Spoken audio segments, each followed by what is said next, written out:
பாகவதர் வந்து பாடும்போது கிருஷ்ணன் வந்து காட்சி கொடுப்பார்.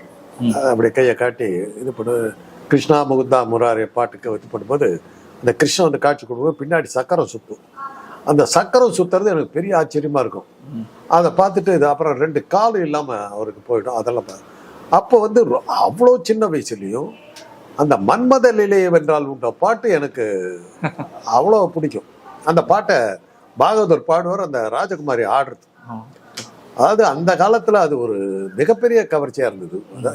இப்ப சமீபத்துல நான் இப்போ அடிக்கடி நான் அதை பார்க்கும்போது அது ரிமைண்ட் ஆகுது. அதாவது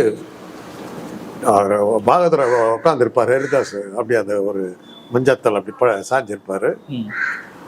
டிஆர் ராஜகுமாரி திரையை விலக்கிக்கிட்ட அப்படியே வருவாங்க, வந்து ஒரு வில்லு மலர் கணை எடுத்து அடிப்பாங்க, ஒரு ஆட்டின் அப்படியே அடிக்கும், அப்படியே அதுக்கு இதாகும். அதுல இருந்து பூ கொட்டும்.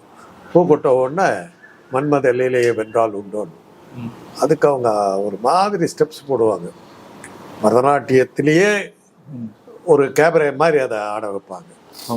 அதுல அந்த பாட்டும் சரி, அந்த இதுவும் சரி, அந்த பாகவதர் அந்த அதாவது உடல் கொஞ்சம் கூட தெரியாது, உடம்பு பூரா மூடி இருக்கு, கதாநாயகிக்கும் சரி கதாநாயகனுக்கும் சரி. இருந்தாலும் கவர்ச்சியின் உச்சமா அந்த காட்சி அமைஞ்சது. இப்ப பார்க்கும்போது பாக்குறேன், ஏன்டா அந்த படத்துக்கு அப்படி போனாங்கன்னு பார்த்தா இந்த ஒரு பாட்டுக்கு தான் போயிருக்கிறாங்க.